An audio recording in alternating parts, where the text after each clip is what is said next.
Department of homeland security లేదా DHS H1B visa కొత్త నిబంధనలు ఈ ఏడాది జూలై 8 నుంచి అమల్లోకి తేనుంది. అయితే కొన్ని మార్పులతో ఈ నెల 17 నుంచి అమల్లోకి తెచ్చింది. వాటిలో ప్రధానంగా చెప్పుకోవాలంటే కొన్ని నిబంధనలు ఇండియన్ ఐటీ నిపుణులపై తీవ్ర ప్రభావం పడనబోతున్నాయి. H1B వీసా లేదా L1 వీసాలు పొడిగించుకోవాలనుకుంటే $4,000 ఫీజు చెల్లించుకోవాల్సి ఉంటుంది. ఇది టెక్ కంపెనీలతో పాటుగా నిపుణులైన ఐటీ ఉద్యోగులకు ఇబ్బంది కలిగించే అంశమే. ఇక H1B వీసాపై అమెరికాకు వచ్చే ప్రతి ఉద్యోగి డిగ్రీతో పాటుగా అతను ఉద్యోగానికి అర్హుడా కాదా అని DHS క్షుణ్ణంగా పరిశీలిస్తోంది. అలాగే వీసా దక్కించుకున్న తర్వాత అతడు పనిచేసే కంపెనీకి వెళ్లి క్రాస్ చెక్ కూడా చేస్తారు. జో బైడెన్ అధ్యక్ష పదవి నుంచి దిగే ముందు కొత్త నిబంధనలు అమల్లోకి తేవటం విశేషం.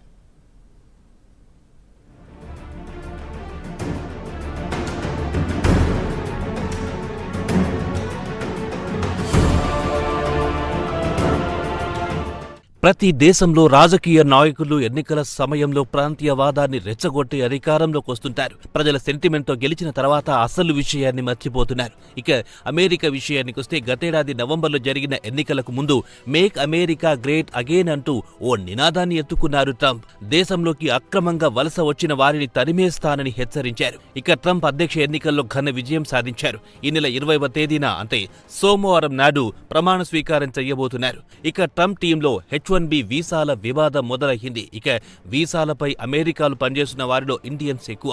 ఇక ట్రంప్ టీంలోని సభ్యులు ముందుగా H1B పై అమెరికాకు వచ్చిన వారిని పంపేయాలని చూస్తోంది. అలాగే H1B వీసా వ్యవస్థను పూర్తిగా రద్దు చేయాలని డిమాండ్ ఊపందుకుంది. ఈ వీసాలపై ఇండియాకు చెందిన వారు లక్షల్లో అమెరికాలో ఉద్యోగాలు చేస్తున్నారు. ఇక H1B వీసాల విషయానికి వస్తే అత్యధికంగా వినియోగించుకునేది ఇండియన్స్.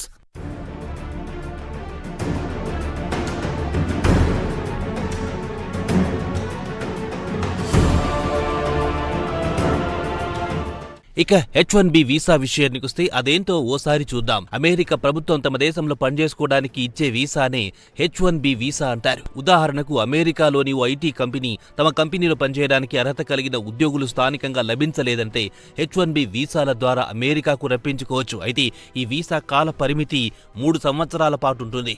3 సంవత్సరాల తర్వాత మరోమారు ఈ వీసా కాల పరిమితిని పొడిగిస్తారు. మొత్తం 6 సంవత్సరాల వరకు మాత్రమే H1B వీసాపై ఉండేందుకు అవకాశం ఉంటుంది. అయితే కంపెనీ కావాలనుకుంటే ఉద్యోగికి గ్రీన్ కార్డు ఇప్పించుకునే అవకాశం ఉంటుంది.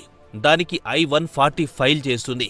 ఒకవేళ I-140 వచ్చిందంటే గ్రీన్ కార్డ్ ప్రాసెస్లో ఉన్నట్లు లెక్క. గతంలో కంపెనీలు తమ ఉద్యోగులకు గ్రీన్ కార్డుకు ఫైల్ చేసేవి. అయితే ట్రంప్ మొదటిసారి ప్రెసిడెంట్గా ఉన్నప్పుడు కఠిన నిబంధనలు అమల్లోకి తేవడంతో కంపెనీలు ఉద్యోగులకు గ్రీన్ కార్డ్ ప్రాసెస్ చేయడం కూడా మానేశాయి.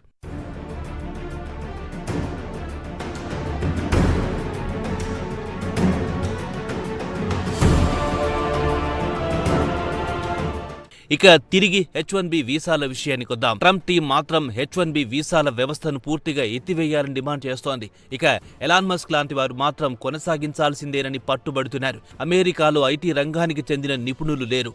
ఉన్నా అతి